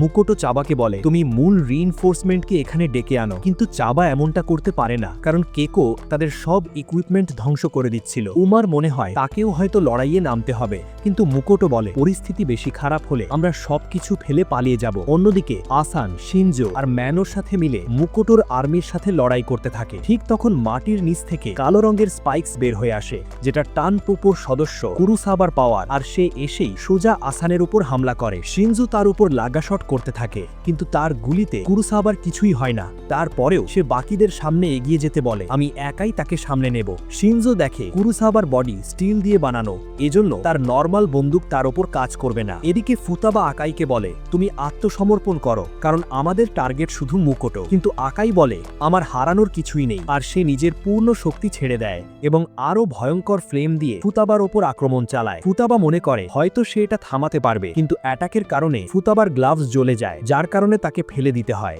আকাই বলে, আমি সব ঠিক করছি, কারণ আমার ফ্লেম নেভানো যায় না। এরপর সে ফুতাবার উপর অনেকগুলো হিট ওয়েভ দিয়ে হামলা করে, কিন্তু ফুতাবা আশেপাশের বাতাস ম্যানিপুলেট করে তার সব অ্যাটাক ব্লক করছিল। তখন আকাই মনে করে সে ফুতাবার উপর আরো হামলা করে তাকে হারাতে পারবে। এরপর সে ফুতাবার উপর আরো পাওয়ারফুল হামলা করে, যার কারণে সেখানে বিশাল ধামাকা হয়। এদিকে মুকোটোর অতীত দেখানো হয়। সে আগে একজন সাধারণ ছাত্র ছিল। ফ্ল্যাশব্যাকে আমরা দেখি মুকোটো এক আগুনে পুড়ে যাওয়া বাড়ি থেকে আকাইকে উদ্ধার করে, এরপর তার উপর পরীক্ষা নিরীক্ষা চালায় এবং তাকে বাঁচিয়ে তোলে। যখন আকাইয়ের জ্ঞান ফিরে আসে, তখন সে সেই লোকটাকে খুঁজতে থাকে যে তার বাড়িতে আগুন লাগিয়েছিল আর তাকে জ্বালিয়ে মেরে ফেলে।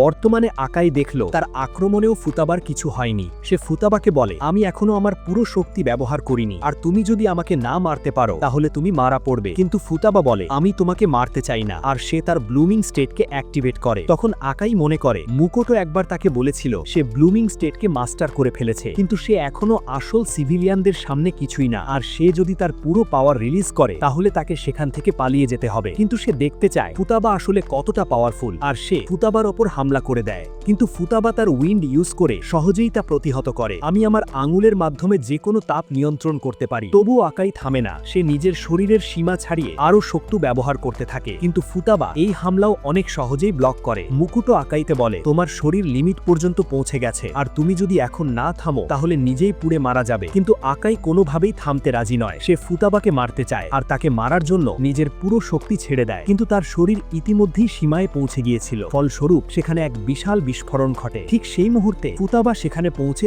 আগুন পুরোপুরি নিয়ন্ত্রণ করে ফেলে। ফুতাবা আকাইকে বলে, আমি তোমার জন্য চিন্তা করি, আর তার উপর উইন্ড অ্যাটাক করে সব আগুন সরিয়ে ফেলে। এরপর সে তাকে জড়িয়ে ধরে। ফুতাবা জানে আকাই তার জীবনে সবকিছু হারিয়েছে, আর সে তাকে আসানের কথা বলে যে সবকিছু হারিয়েও এগিয়ে চলেছে। এই কথা শুনে আকাই অজ্ঞান হয়ে যায়। ফুতাবা ঘোষণা করে, আমি আকাইকে পরাজিত করেছি। কিন্তু তার মুখে কোনো আনন্দ নেই, কারণ সে বুঝতে পেরেছে এই লড়াইয়ের পেছনে গভীর কষ্ট আছে। অন্যদিকে মুকুটো বলে, আমাদের হাইড আউট ধ্বংস হলেও সমস্যা নেই, কারণ এতে আমাদের প্রজেক্ট থামবে না। এরপর দেখা যায় মোৎসুমির মায়ের দেহ ফ্রিজ করে সংরক্ষণ করে রাখা হয়েছে। এদিকে শিওন ফুতাবাকে জানায়, আমি হাইড আউটের গোপন জায়গার খোঁজ পেয়ে গেছি, আর আমি অন্যদের সাহায্যে সব টেস্ট সাবজেক্টদের উদ্ধার করব। অন্যদিকে ন্যানো আর টেঙ্গোর সামনে অনেক এনিমি চলে আসে, কিন্তু ন্যানো গ্যাস ব্যবহার করে অনেককে অজ্ঞান করে ফেলে। কিন্তু হঠাৎ পুরো জায়গা বরফে ঢেকে যায়, আর সেখানে রেনুমা এসে উপস্থিত হয়। এদিকে টেঙ্গো তার নতুন ক্ষমতা ব্যবহার করে। সে নিজের অনেকগুলো কপি তৈরি করতে পারে। সে চারদিক থেকে রেনুমাকে ঘিরে ফেলে, কিন্তু রেনুমা তার আইস স্পাইক ব্যবহার করে সব কপি ধ্বংস করে দেয়। এরপর সে মুকুটোকে বলে তারা সবাই রিসার্চ এরিয়ার দিকে যাচ্ছে। এটা শুনে মুকুটো বুঝতে পারে তারা টেস্ট সাবজেক্টদের বাঁচাতে চায়। সে সাথে সাথে কুরুসাবাকে আদেশ দেয় সবাইকে মেরে ফেলতে হবে। এরপর সে রেনুমাকে বলে, তুমি পাওয়ার সোর্সকে রক্ষা করো। এটা শুনে রেনুমা সেখান থেকে চলে যায়। অন্যদিকে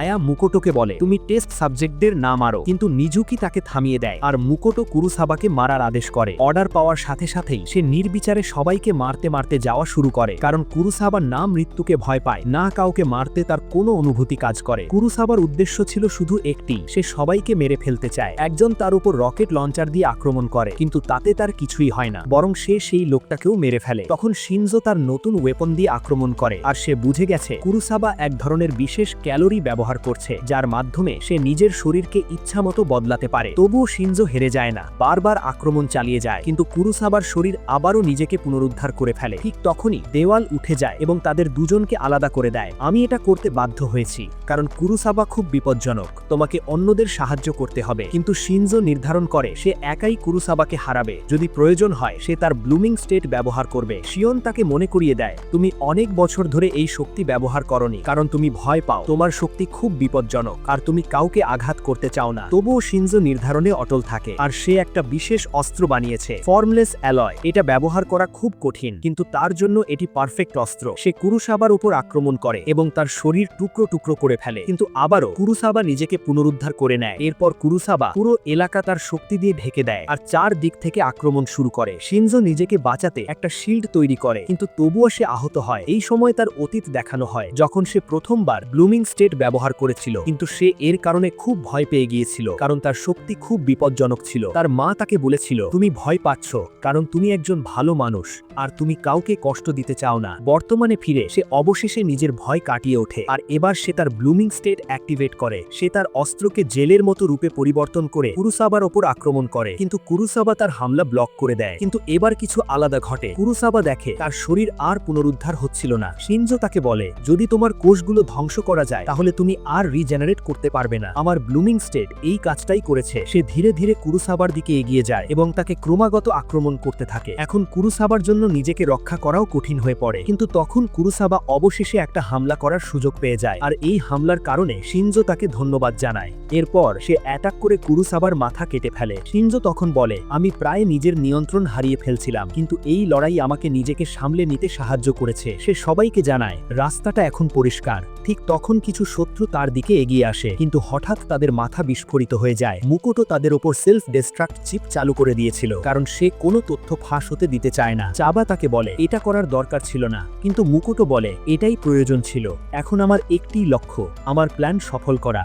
সবাই কনফিউজড হয়ে যায়, তাদের শত্রু কতটা নিষ্ঠুর হতে পারে। অন্যদিকে শিয়ন সবকিছু বুঝতে পেরে যায়। সে সবাইকে জানায় মুকুটো তার পরিকল্পনা সফল করতে যা ইচ্ছা তাই করতে পারে, তার কিছু যায় আসে না তার লোকেরা মরুরও নাকি বাঁচলো। তার কাছে সিড সুইং প্রজেক্টের তথ্য আছে। শিয়ন আরও জানায় হাইডআউটের সবচেয়ে নিচে 2000 টন হাজাকুরা মজুদ আছে। এটা কোটি কোটি মানুষের উপর প্রভাব ফেলতে পারে। আর সবচেয়ে ভয়ঙ্কর ব্যাপার হলো পুরো স্টোরেজ এলাকা চারদিকে বিস্ফোরক দিয়ে ঘেরা, মানে যে কোনো মুহূর্তে পুরো জায়গা ধ্বংস হয়ে যেতে পারে। আর সাথে সাথে ভয়াবহ বিপর্যয় নেমে আসতে পারে। যদি সেই ট্যাঙ্কগুলো পূর্ণ ভর্তি হয়ে বিস্ফোরিত হয় তাহলে ভেতরে থাকা হাজাকুরা সমুদ্রের পানিতে মিশে যাবে, আর সেখান থেকে তা ছড়িয়ে পড়বে উপকূলীয় এলাকায়, যার ফলে লক্ষ লক্ষ মানুষের জীবন ধ্বংস হয়ে যেতে পারে। শিয়ন সবাইকে জানায় তাদের হাতে মাত্র 30 মিনিট সময় আছে, আর সে নিজের ব্রেন পাওয়ার ইউজ করে ডেস্টিনেশন সিস্টেম হ্যাক করার চেষ্টা করতে শুরু করে। কিন্তু ঠিক তখনই তার সামনে এরার চলে আসে, আর সে দেখে তার হ্যাকিং সিস্টেমের পাওয়ার কমে যাচ্ছে, কারণ শত্রুরা বুঝে গেছে যে সে হাইডআউটের পাওয়ার সোর্স ব্যবহার করছে, তাই তারা সেটি বন্ধ করে দেয়। ঠিক তখনই ট্যাঙ্গো নিজের পাওয়ার সোর্স চালু করে দেয়। রেনুমা তাকে মারতে এগিয়ে আসে, কিন্তু সেটা আসলে তার একটা ক্লোন ছিল। এরপর ট্যাঙ্গো একের পর এক ক্লোন তৈরি করে সব পাওয়ার সিস্টেম চালু করতে থাকে, আর শিয়নকে বলে তুমি শুধু হ্যাকিং এ ফোকাস করো। ট্যাঙ্গোকে বাঁচাতে প্রথমে শিয়ন লাইটস গুলো বন্ধ করে দেয়, আর পুরো এলাকা অন্ধকারে ডুবে যায়। তবুও রেনুমা আক্রমণ চালিয়ে যেতে থাকে। শিয়ন বুঝতে পারছিল না অন্ধকারেও রেনুমা কিভাবে দেখছে। পরে জানা যায় রেনুমা তার ব্লুমিং স্টেট অ্যাক্টিভ করেছে। এই ক্ষমতার মাধ্যমে সে চারপাশের সিগন্যাল বা উপস্থিতি বুঝতে পারছে, ফলে একে একে ট্যাঙ্গোর ক্লোন ধ্বংস হতে থাকে। আর শিয়ন তাকে নিয়ে চিন্তিত হয়ে পড়ে, কারণ পরিস্থিতি তাদের বিরুদ্ধে যাচ্ছে। চাবা তখন বলে তোমরা এজন্য হারছো কারণ তোমরা আমাকে আন্ডার এস্টিমেট করেছো। এরপর জানা যায় চাবা আগে এক মানসিক হাসপাতালে বন্দী ছিল, আর সে কারোর সাথে কথা বলতে পারতো না। এজন্য কোনো ডাক্তারও তাকে গুরুত্ব দিত না। কিন্তু মুকুটো তার অসাধারণ মেধা বুঝতে পারে এবং তাকে নিজের দলে যোগ দিতে বলে। অন্যদিকে রেনুমা ট্যাঙ্গোকে শেষ করতে যাচ্ছিল। ঠিক তখনই ট্যাঙ্গো পুরো এলাকা ধোঁয়ায় ভরে দেয় এবং আরেকটি পাওয়ার সোর্স চালু করে। চাবা রেনুমাকে জিজ্ঞেস করে সেখানে কি হচ্ছে, কিন্তু তখনই সমস্যা আরো বড় হয়। স্ক্রিনে একসাথে অনেকগুলো রেনুমা দেখা যাচ্ছে। আসলটা কে তা বোঝাই যাচ্ছে না। এমনকি আসল রেনুমাও বিভ্রান্ত হয়ে পড়ে, কারণ চাবা তাকে অদ্ভুত নির্দেশ দিচ্ছিল। তখন চাবা বুঝতে পারে শিয়ন তাদের কমিউনিকেশন সিস্টেম হ্যাক করেছে। এরপরে আমরা জানতে পারি যখন শিয়ন লাইট বন্ধ করেছিল তখনই ট্যাঙ্গো নিজের ক্লোনগুলোকে রেনুমার রূপে বদলে দেয় এবং সে চাবাকে ভুয়া তথ্য পাঠাতে শুরু করে। ফলে চাবা আসল রেনুমার সাথে ঠিকমতো যোগাযোগই করতে পারছিল না। এই সুযোগে 100% পাওয়ার পেতেই শিয়ন তার ব্লুমিং স্টেট অ্যাক্টিভ করে দেয়। এরপর ট্যাঙ্গো তার সম্পূর্ণ শক্তি ব্যবহার শুরু করে। ট্যাঙ্গো জানায় আমার ক্ষমতা হলো আমি যাকে দেখি তার ক্ষমতা নকল করতে পারি। সে রেনুমার শক্তিও কপি করে ফেলে এবং তার আসল পরিচয় জানায়। তার আসল নাম রিও, আর সে তার দাদির দেওয়া জ্যাকেট পরে আছে যার নাম ছিল হাকু। তার অতীত ছিল খুব কষ্টের, তার বাবা মা তাকে ছেড়ে দিয়েছিল। এরপর সে রাস্তায় রাস্তায় বড় হয়েছে। এরপরে আমরা অতীতের সিন দেখি যেখানে রেনুমা তার দাদির খাবার চুরি করছিল। বৃদ্ধা রেগে গিয়ে তাকে তাড়িয়ে দিতে চায়, কিন্তু সে বলে এই জায়গা আমার পছন্দ, কারণ বিল্ডিং থেকে গরম বাতাস আসে, আমি ঠান্ডা থেকে বাঁচতে এখানে থাকি। সে এমনকি বৃদ্ধাকেও বলে তুমি বরং এই জায়গা ছেড়ে চলে যাও। কিন্তু একদিন প্রচন্ড বরফ পড়তে শুরু করে। প্রচন্ড ঠান্ডা আর বৃষ্টির মধ্যে রেনুমা প্রায় মারা যাওয়ার অবস্থায় পৌঁছে যায়। তার শরীরে গরম রাখার মতো কিছুই ছিল না। সে অনুভব করতে থাকে এই ঠান্ডায় সে বাঁচবে না। সকালে যখন তার চোখ খোলে সে দেখে হাকু তার গায়ে নিজের জ্যাকেট পরিয়ে দিয়েছে। এই কারণে রেনুমা বেঁচে যায়, কিন্তু যে তাকে বাঁচিয়েছিল সে নিজে মারা যায়। এই ঘটনা তার মনে গভীর দাগ ফেলে। পরে মুকুটো তাকে সেই গলিতেই খুঁজে পায়। এসব শোনার পর রেনুমার ভেতরে ভয়ঙ্কর রাগ জন্ম নেয়, আর সে তার উপর আক্রমণ করে। কিন্তু ট্যাঙ্গো তাকে থামিয়ে বলে যখন তুমি ঘৃণা আর রাগে ভেসে যাও তখন তোমার ব্লুমিং স্টেট দুর্বল হয়ে যায়। সে আরো বলে যে মানুষ তোমার জন্য নিজের জীবন দিল তুমি কি সারা জীবন নিজেকে দোষ দিয়ে কাটাবে? এই কথাগুলো শুনে রেনুমার লড়াই করার ইচ্ছাই হারিয়ে যায়। অন্যদিকে চাবা অনুভব করে কেউ তাকে নজর রাখছে, আর শিয়ন তাকে জানায় আমার ব্লুমিং স্টেট দিয়ে আমি পুরো সিস্টেম নিয়ন্ত্রণ করতে পারি। এরপর সে পুরো সিস্টেম নিজের নিয়ন্ত্রণে নিয়ে নেয়। এদিকে আসান আর জিরো সবচেয়ে নিচের স্তরে পৌঁছে যায়। সেখানে মুকুটো তাদের জন্য অপেক্ষা করছিল। সে আসানকে উত্তেজিত করার চেষ্টা করে, কিন্তু জিরো বুঝতে পারে এটা তার ফাঁদ। মুকুটো জানায় আমি আমার প্রজেক্টের জন্য সবকিছু ত্যাগ করতে প্রস্তুত, এমনকি মানুষের জীবনও। সে হুমকি দেয় যদি তোমরা দ্রুত কিছু না করো ন্যানো মারা যাবে। অন্যদিকে ন্যানো বন্দীদের বের করে আনতে সাহায্য করছিল। ঠিক তখনই আয়া এসে তার উপর আক্রমণ করে। তারপর সেখানে মিজুকি এসে বলে এখান থেকে কেউ বাঁচতে পারবে না, কারণ সে আগেই পুরো জায়গায় তার বিষাক্ত গ্যাস দিয়ে ভরে দিয়েছে। কিন্তু তার বিষ ন্যানোর ওপর কাজ করছিল না। মিজুকি বলে আয়া একাই ন্যানোকে হারানোর জন্য যথেষ্ট। ন্যানো তাদের বোঝানোর চেষ্টা করে তোমাদের মুকুটোর জন্য লড়ার দরকার নেই, কারণ আমি এমন একটা ওষুধ তৈরি করেছি যা হাজাকুড়ার ওপর নির্ভর করবে না। এর মানে তোমরা স্বাভাবিক জীবনও পেতে পারো। কিন্তু মিজুকি বলে আমাদের আর ফেরার কোনো জায়গা নেই। সে নিজের অতীতের কথা বলে আমার পরিবার এক অদ্ভুত রোগে মারা গেছে। এই রোগের কারণ ছিল একটা কেমিক্যাল ফ্যাক্টরি। গ্রামের সব মানুষ মিলে সেই ফ্যাক্টরির মালিকের উপর মামলা করেছিল, কিন্তু সরকার সেই কোম্পানির পক্ষে নিয়েছিল। এমনকি মিডিয়াও তাদের বিরুদ্ধে রিপোর্ট করেছিল, এটা বলে যে গ্রামের লোকেরা শুধু টাকার জন্য এসব করছে। শেষে ক্ষুধা আর রোগে মিজুকিও মারা যেতে বসেছিল। ঠিক তখন মুকুটো তাকে তাকে বাঁচায় এবং তার উপর পরীক্ষা চালায়। এই কারণে সে মুকুটোর প্রতি অনুগত, কিন্তু সে তাদের সবাইকে বাঁচাতে পারবে না। ঠিক তখনই আসান ন্যানোর চিৎকার শুনতে পায়। এদিকে মুকুটো এখনো আসানকে বলছে দ্রুত সিদ্ধান্ত নাও, না হলে ন্যানো মারা যাবে। কিন্তু আসান তাকে মনে করিয়ে দেয় এই লড়াই শুধু তোমার বিরুদ্ধে নয়, এর পেছনে আরো বড় সত্য লুকিয়ে আছে। অন্যদিকে ন্যানোর সাহায্যে ওগা আর সুই সেখানে পৌঁছে যায়, আর সেজিও মুকুটোর লোকেদের সঙ্গে লড়াই শুরু করে। সে জানায় পুলিশ ও স্পা অ্যাসোসিয়েশনও এসে গেছে। আয়া ওগা আর সুইয়ের সঙ্গে লড়াই করতে থাকে, আর সে বলে মুকুটো পারফেক্ট নয়, কিন্তু সে আমাদের বাঁচিয়েছে। অবশেষে ন্যানো তার ব্লুমিং স্টেট অ্যাক্টিভ করে দেয়, যার কারণে তার শরীর আবার নর্মাল সাইজে ফিরে আসে এবং সে প্রস্তুত হয় শেষ লড়াইয়ের জন্য। তার চারপাশে অদ্ভুত কিছু ওয়ার্ম আছে যারা যে কোনো ধরনের পদার্থ কন্ট্রোল করতে পারে। ন্যানো টেস্ট সাবজেক্টদের রিপোর্ট দেখে বুঝেছিল এই শক্তি তাদের জীবন নষ্ট করে দিয়েছে, কারণ তোমরা নিজেদের উন্নত করার বদলে হাজাকুরার উপর নির্ভর করতে শুরু করেছো। ন্যানো তার শক্তি ব্যবহার করে মিজুকিকে ডিটক্সিফাই করে দেয়, ফলে তার শরীরের সব বিষ বেরিয়ে যায়। অন্যদিকে আয়া হঠাৎ লড়াই করতে করতে মাটিতে পড়ে যায়। ন্যানো যখন তাকে পরীক্ষা করে তখন বুঝতে পারে তার ছোট শরীর এই শক্তি আর সহ্য করতে পারছে না। ন্যানো তাকে বাঁচানোর চেষ্টা করে, কিন্তু তার অবস্থা আরো খারাপ হতে থাকে। ঠিক তখনই মিজুকি এসে নিজের হাজাকুরা আয়ার শরীরে ট্রান্সফার করে দেয়। এটা দেখে সবাই অবাক হয়ে যায়, কারণ এই শক্তি পুরোপুরি নিজের শরীরের উপর নির্ভর করে। কিন্তু মিজুকি বলে আয়া আমাকে নিজের মেয়ের কথা মনে করিয়ে দেয়। এখানে আয়ার অতীত জানা যায়, তার মা তাকে খুব মারধর করত, আর যখন মিজুকি এটা জানতে পারে সে আয়ার মাকে মেরে ফেলে। তারপর আয়াকে অন্যান্য টেস্ট সাবজেক্টদের সাথে বড় করা হয়। সেখানে মুকুটো লক্ষ্য করে আয়া এই শক্তি ভালোভাবে নিয়ন্ত্রণ করতে পারছে, কিন্তু অন্য একটি শিশু পারছিল না, তাই মুকুটো তাকে মেরে ফেলার সিদ্ধান্ত নেয়। মিজুকি সবসময় আয়াকে বাঁচানোর চেষ্টা করেছে, যদিও এজন্য তাকে কঠোর হতে হয়েছে। তখন সে তাদের বলে তোমরা ওর খেয়াল রেখো। আয়া বুঝে যায় মিজুকি মারা যেতে চলেছে। সে কাঁদতে কাঁদতে বলে আমাকে ছেড়ে যেও না, কিন্তু মিজুকির শরীর সেখানেই শেষ হয়ে যায়। আর ন্যানো আসানকে বলে আমি বাকি টেস্ট সাবজেক্টদের বাঁচানো চালিয়ে যাব। অন্যদিকে শিয়ন জানায় আমি ডেস্টিনেশন সিস্টেম হ্যাক করে ফেলেছি। আসান সাথে সাথে মুকুটোকে গুলি করে, কিন্তু সে এখনো দাঁড়িয়ে থাকে। সে একটা সুইচ অ্যাক্টিভেট করতে যাচ্ছিল। ঠিক তখনই জিরো তার হাত কেটে ফেলে এবং তার শরীর টুকরো টুকরো করে দেয়। কিন্তু জিরো আসানকে বলে এটা এখনো শেষ হয়নি। শিয়ন যখন তার বিষয়ে ইনভেস্টিগেশন করে তখন সে জানতে পারে মুকুটোর বয়স 100 বছরেরও বেশি। তার শরীর আবার পুনর্জীবিত হয় এবং সে নিজের ব্লুমিং স্টেট অ্যাক্টিভ করে, যেটা দেখে আসান বুঝতে পারে এটা আসল। মুকুটো তখন তার অতীত ব্যাখ্যা করে দ্বিতীয় বিশ্বযুদ্ধের সময় আমি এই পরিবারের অস্তিত্ব জানতে পারি। মিলিটারি তাদের অস্ত্র হিসেবে ব্যবহার করতে চেয়েছিল, কিন্তু যুদ্ধ শেষ হবার পর সব গবেষণা গোপন করে ফেলা হয়। সে মনে করে এই পৃথিবী অন্যায়, কারণ দুর্বলরা কখনো শক্তিশালীর বিরুদ্ধে দাঁড়াতে পারে না। তাই সে হাজাকুরা তৈরি করেছে যাতে সবাই সমান শক্তি পায়। সে নিজের আঙ্গুল কেটে ফেলে, আর সেটা এক ভয়ঙ্কর মনস্টারের রূপ নেয়, কারণ সে তার ব্লুমিং ক্ষমতা দিয়ে টেস্ট সাবজেক্টদের ডিএনএ স্টোর করে রাখতে পারে এবং তা দিয়ে নতুন প্রাণী তৈরি করতে পারে। এরপর সে ডেস্টিনেশন অ্যাক্টিভেট করতে যায়। আসান যখন তাকে থামাতে যায় মনস্টার তার সামনে এসে দাঁড়ায়। ঠিক তখনই জিরো এসে তাকে বাঁচায়। এরপর জিরো মনস্টারের উপর আক্রমণ করে, কিন্তু মনস্টারের কিছুই হয় না। তখন সে নিজের ওয়্যারিং ব্যবহার করে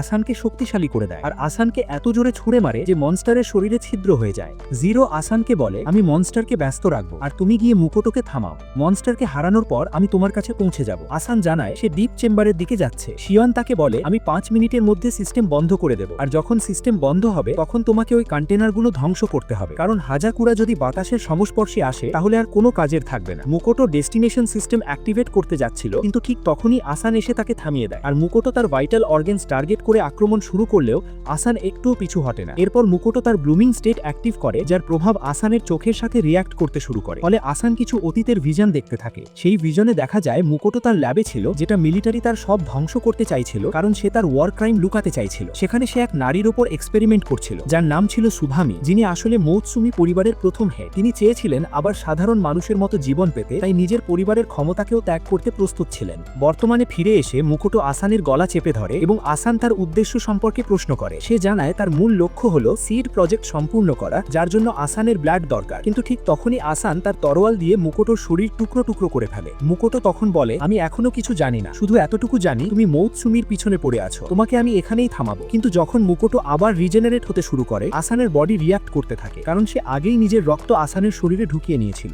এরপরে মুকুটো আসানকে দেখায় কত মানুষ মৌৎসুমির পরিবারের কারণে কষ্ট পেয়েছে, এমনকি তার পরিবারও সে হারিয়েছে, এবং বলে যে এই প্রজেক্ট মানুষের জীবন বদলে দেবে, তারা আর সমাজের ওপর নির্ভরশীল থাকবে না। এত তথ্য একসাথে দেখে আসান কিছু সময়ের জন্য অজ্ঞান হয়ে পড়ে। এরপর ফ্ল্যাশব্যাকে দেখা যায় মিলিটারি মুকুটোর ল্যাবে পৌঁছে যায় এবং তার সব গোপন তথ্য মুছে ফেলতে চায়, কিন্তু মুকুটো বলে আমি থাকতে তোমরা সুবামিকে নিয়ে যেতে পারবে না। আর তখন সেখানে একটা ধামাকা হয়, যার কারণে সেখানকার সবাই মারা পড়ে। কোনোভাবে মুকুটো বেঁচে যায়। সে দেখে সুবামি একদম ঠিক আছে। সে তাকে বলে তুমি যেখানে খুশি যেতে পারো। সুবামি জিজ্ঞেস করে তুমি আমাকে বাঁচানোর জন্য তোমার জীবন বিপদে ফেললে কেন? মুকুটো বলে আমার কাছে এর কোনো ভালো উদ্দেশ্য নেই। যেই ভিলেজে আমি থাকতাম সেখানে এক ভাইরাসের কারণে সবাই মারা পড়ে, এই জন্য আমি ডক্টর হয়েছি। কিন্তু আমার জব এমন হয়েছে যেখানে রিসার্চ করার জন্য মানুষদের মারতে থাকতে হয়েছে। আমার মনে হয় সব মানুষ যদি সুবামির মতো হতো, দুনিয়া হয়তো অনেক ভালো হতো। আর যেহেতু আমি মরতে যাচ্ছি, আমি এমনটা কখনো দেখতে পারবো না। সে সুবামিকে পালিয়ে যেতে বলে, কিন্তু তখন সুবামি তার ক্ষমতা ব্যবহার করে তাকে বাঁচিয়ে নেয় এবং তাকে প্রতিশ্রুতি দিতে বলে, তুমি এমন এক পৃথিবী তৈরি করে দেখাও যেখানে সবাই আমার মতো হবে। বর্তমানে ফিরে এসে আসানকে জানায় সে টানপোপো সংগঠন তৈরি করেছিল সুবামির স্বপ্ন পূরণের জন্য। এদিকে আসানের শরীরে আর শক্তি ছিল না, কিন্তু তখনই তার আঙ্গুলের রিং হঠাৎ জ্বলে ওঠে। একই সাথে মুৎসুমির রিংও রিয়্যাক্ট করে। সে আসানকে বলে হার মেনো না। সে জানায় এই চেরি ব্লসম রিং একে অপরের হার্টবিট অনুভব করতে পারে এবং আমি আমার রক্ত এই রিং এর মাধ্যমে শেয়ার করতে পারি। তখন মুকুটো আসানের উপর হামলা করে, কিন্তু মুৎসুমির শক্তি পেয়ে আসান আবার উঠে দাঁড়ায় এবং মুকুটোর আক্রমণ ব্লক করে। সে তলোয়ার দিয়ে মুকুটোর হাত কেটে ফেলে এবং পরের আঘাতে চারপাশে থাকা সব হাজাকুরা ধ্বংস করে দেয়। কিছুক্ষণের জন্য মনে হচ্ছিল তারা জিতে গেছে, কিন্তু তখনই দেখা যায় মুকুটো সব হাজাকুরা নিজের শরীরে শোষণ করে নিয়েছে। আর এখন তার প্রজেক্ট সম্পূর্ণ করতে হলে তাকে শুধু নিজেকে স্যাক্রিফাইস করতে হবে। আসান তাকে থামানোর চেষ্টা করে, কিন্তু মুকুটো সহজেই তাকে পিছনে সরিয়ে দেয়। কিন্তু ঠিক সেই সময় অন্য সিবলিংরাও সেখানে পৌঁছে যায়। শিওন তাদের সবাইকে জানায় মুকুটো নিজের শরীরেই সমস্ত হাজাকুরা জমা করেছে, ফলে পরিস্থিতি আরো বিপজ্জনক হয়ে ওঠে। এরপর সবাই মিলে শেষ লড়াইয়ের প্রস্তুতি নিতে থাকে। সবার প্রথমে অ্যাটাক করতে যায় শিনজো আর ফুতাবা। তারা গেঙ্গোর জন্য স্ট্র্যাটেজি তৈরি করে দেয় যে তার ক্লোনগুলোকে এমনভাবে ইউজ করছে যেটা দেখতে অনেকটা ড্রিলের মতো কাজ করে। মুকুটোর মনে হয় এসবের কোনো লাভ হবে না, কিন্তু তখনই ন্যানো পয়জন রিলিজ করে দেয়, যেগুলো এই ছোট ছোট ছিদ্র দিয়ে মুকুটোর শরীরের ভেতরে ঢুকতে শুরু করে। এর প্রভাব এতটাই শক্তিশালী ছিল যে মুকুটো নিজের জায়গা থেকেও নড়তে পারছিল না। এরপর জিরো আর ফুতাবা একসাথে মুকুটোর উপর শক্তিশালী আক্রমণ চালায়, কিন্তু তাতেও তার কোনো ক্ষতি হয় না। সবাই অবাক হয়ে যায়। ঠিক তখনই আসান লক্ষ্য করে মুকুটোর শরীরের উপর কিছু একটা জলজল করছে। সে জিরোকে ডাকে। শিওন জানায় মুকুটো খুব শীঘ্রই বিস্ফোরিত হতে যাচ্ছে। জিরো বলে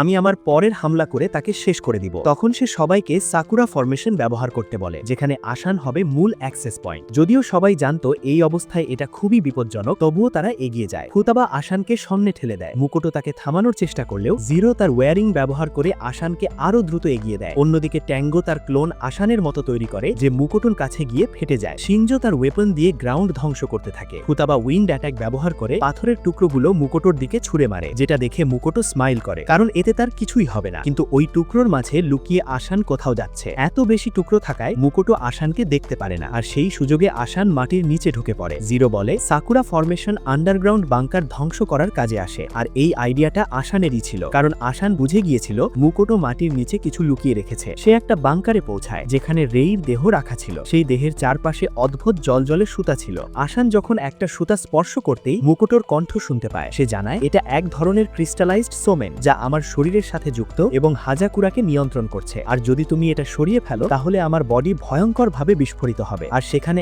এমন এক ধামাকা যার কারণে তুমি মারা যাবে। কিন্তু আসান মুৎসুমিকে বাঁচানোর জন্য নিজের সীমা ছাড়িয়ে যাওয়ার সিদ্ধান্ত নেয়। সে সব সুতা ছিঁড়ে ফেলে আর সাথে সাথে ভয়ঙ্কর বিস্ফোরণ ঘটে, কিন্তু নিজের ব্লুমিং স্টেটের কারণে আসান বেঁচে যায়। এরপর দেখা যায় মুকুটোর শক্তি দ্রুত কমে যাচ্ছে আর সে নিজের শরীর ধরে রাখতে পারছে না। এই জন্য সে নিজের বেঁচে যাওয়া পাওয়ার দিয়ে নিজেকে সেলফ ডিস্ট্রাক্ট করে, কিন্তু ফুতাবা তার শক্তি দিয়ে বিস্ফোরণের এনার্জি সিল করে দেয়। ন্যানো মুকুটোর শরীরের ভেতরের হাজাকুরাকে ক্রিস্টালাইজ করতে থাকে। ট্যাঙ্গো তার ক্ষমতা দিয়ে মুকুটোর সোমেন আউটপুট কমিয়ে দেয়। এরপর শিনজো তার ওয়েপন দিয়ে তাকে চারপাশে ঘিরে ফেলে। জিরো তার ওয়্যারিং মুকুটোর শরীরের জায়গায় জায়গায় ঢুকিয়ে দেয়। আর তখন আসান আসে এবং লাইটনিং সামান করে, যার কারণে মুকুটোর শরীরের কোষ একে একে ধ্বংস হতে থাকে। সে বুঝে যায় এবার আর সে বাঁচতে পারবে না। ঠিক সেই সময় সে সুবামির কণ্ঠ শুনতে পায়। সে বলে তোমার পরিকল্পনা ব্যর্থ হয়েছে কারণ তুমি বেশি দয়ালু ছিলে। সে তাকে ধন্যবাদ জানায় তার রিসার্চের জন্য এবং বলে এটা আমি অন্য কাউকে দিব যেন সে একেবারে শেষ না হয়, আর যেই 100 বছর আমরা একসাথে কাটিয়েছি সেটা আমার জন্য অনেক ভালো ছিল। এরপর সে তাকে বিদায় জানায়। এরপর মুকুটো মাটিতে পড়ে যায়। জিরোকে জানানো হয় হাইডআউটের সব শত্রু পরাজিত হয়েছে, তাই সবাই উৎসব জমানো শুরু করে। জিরো রেইর দেহকে সম্মানের সাথে নিয়ে যায় যাতে তাকে ঠিকভাবে সমাধিস্থ করা যায়। এরপরে আমরা মোমোকে দেখি সে আইল্যান্ড ছেড়ে চলে যেতে চাইছিল, কিন্তু ঠিক তখনই বেন এসে উপস্থিত হয়। তার মনে হচ্ছিল সে আগেই জানতো তার সুটকেসে রেইর হৃদয়টা আছে। বেন তাকে বলে হৃদয়টা আমার হাতে তুলে দাও, কিন্তু মোমো রাজি হয় না। তখন বেন তাকে গুলি করে, কিন্তু মোমো তার ক্ষমতা ব্যবহার করে গুলিটা থামিয়ে দেয়, কিন্তু তার শক ওয়েভের কারণে পেছনের ব্রিজ ভেঙে যায়। সে বেনের শক্তি দেখে অবাক হয়ে যায় এবং বলে এত শক্তিশালী বুলেট আমি আগে দেখিনি। এরপর হঠাৎ সে সেখান থেকে অদৃশ্য হয়ে যায়। কিছু সময় পরে অফিসিয়াল বাহিনী মুকুটোকে গ্রেপ্তার করে এবং বাকি সদস্যদের পর্যবেক্ষণে রাখা হয়। অন্যদিকে মুৎসুমি জঙ্গলের ভেতর হাঁটছিল। সেখানে সে আসানকে তার মায়ের কবরের পাশে দেখে। সে চুপি চুপি এসে তাকে চমকে দিতে চেয়েছিল, কিন্তু আসান বলে আমি আগেই তোমাকে দেখে ফেলেছি। মুৎসুমি জানায় সে তার মায়ের রক্তের অনুভূতি এখনো টের পায়, তাই সে জানে তার মা এখানেই সমাধিস্থ। আসানকে জিজ্ঞেস করে তুমি কেন তোমার সিক্রেট মিশনের কথা কথা কাউকে বলনি। তখন জানা যায় তার ভাই বোন আগেই বিষয়টা বুঝে গিয়েছিল, তাই জিরো তাকে বোঝানোর চেষ্টা করলেও পুরো কথা শোনার আগেই ফুতাবা তাকে মারধর শুরু করে। আসান বলে সে এখনো মোমো সম্পর্কে পুরো সত্য জানে না, তবে সে প্রতিশ্রুতি দেয় সে আরো খোঁজ করবে। পরের দিন আসান দেখে মৌসুমি তার বিয়ের পোশাক পরে আছে। ট্যাঙ্গো তাকেও স্যুট বুট পরিয়ে দেয়। ফুতাবা তাকে বলে চলো এখন তোমাদের বিয়ের সময় হয়ে গেছে। এরপর সবাই রিসেপশন হলে বসে আছে। ফুতাবা সবাইকে আসার জন্য ধন্যবাদ জানায়। আসান একটু অবাক হয়ে বলে বিয়েটা অদ্ভুত লাগছে। মৌসুমি জানায় এটা আসলে আমাদের পরিবারের একটা প্রথা, যেখানে নতুন হেড এবং তার স্বামীকে ক্লায়েন্টদের সাথে পরিচয় করানো হয়, আর এখানকার বেশিরভাগ লোক আন্ডারওয়ার্ল্ড থেকে আসা। সবাই হঠাৎ করে এটা করার সিদ্ধান্ত নিয়েছে এই জন্য কারণ সে এখন একটা সাকসেসফুল মিশন কমপ্লিট করে এসেছে। তখন দুনিয়ার সবচেয়ে বৃদ্ধ স্পাই আসানের দিকে এগিয়ে আসে এবং তাকে আক্রমণ করে। আসান কোনো মতে নিজেকে বাঁচায়। এরপর দেখা যায় সে আসলে বেন ছিল ছদ্মবেশে। কেকো জানায় এটাই আমাদের পরিবারের আরেকটা প্রথা, যেখানে বিয়ের সময় বর কনেকে মেরে ফেলার চেষ্টা করা হয় যেন তাদের শক্তি পরীক্ষা করা যায়। এটা শুনে আসান ভয় পেয়ে যায়। জিরো বলে সে মৌসুমিকে রক্ষা করবে, কিন্তু আসানকে নিজেকেই বাঁচতে হবে। ঠিক তখন রেই সবাইকে থামতে বলে। জানা যায় সে ছোটবেলা থেকেই এই বিয়ের পরিকল্পনা করেছিল। জিরো জিজ্ঞেস করে তাকে থামতে বলা হয়েছে কেন। রেই বুঝতে পারে সে মৌসুমিকে অনেক ভালোবাসে। অন্যদিকে ফুতাবা মৌসুমির যত্ন নিচ্ছিল। মৌসুমি তার মাকে মনে করে কৃত্যে থাকে। রেই মৌসুমির বিয়ের জন্য তাকে শুভেচ্ছা জানায় এবং বলে আমি ভিডিও রেকর্ড করছি কারণ আমি জানি না কখন আমার সময় শেষ হবে। আমার বাচ্চা সামলাতে অনেক ভালো লাগে এবং আমি চাই মৌসুমি মা হলে এই অনুভূতিটা বুঝুক। রেই মৌসুমিকে বিয়ে করার জন্য আসানকে ধন্যবাদ জানায়। আসান প্রতিশ্রুতি দেয় আমি সব সময় মৌসুমির পাশে থাকবো। কিন্তু এসব দেখে জিরো হিংসা করতে থাকে এবং সে আসানকে মারতে চায়। তখন অন্য ভাই বোনেরা তাকে থামিয়ে দেয় এবং মনে করিয়ে দেয় আসান এখন মৌসুমির স্বামী। শেষে মৌসুমি সবাইকে ধন্যবাদ জানায় এবং বলে একজন ফ্যামিলি হেড হিসেবে আমি আমার দায়িত্ব ঠিকভাবে পালন করব। তারপর সে সবাইকে বলে যখন আমরা সামনে এগোবো তখন সবাই যেন আমাদের দিকে গুলি চালায়। এটা শুনে আসান অবাক হয়ে যায়, কিন্তু মৌসুমি তাকে আশ্বস্ত করে ভয় পাওয়ার কিছু নেই, কারণ পরিবারের অন্য সদস্যরা আমাদের রক্ষা করবে আর আমাদের ওই পাশে পৌঁছতে হবে। এরপর সবাই গুলি চালাতে শুরু করে আর তার ভাই বোনেরা তাদের দুজনের ঢাল হয়ে দাঁড়ায়। এই বিশৃঙ্খলার মাঝেও আসান খুশি ছিল, কারণ মৌসুমির সাথে তার নতুন জীবনের শুরু হতে যাচ্ছে।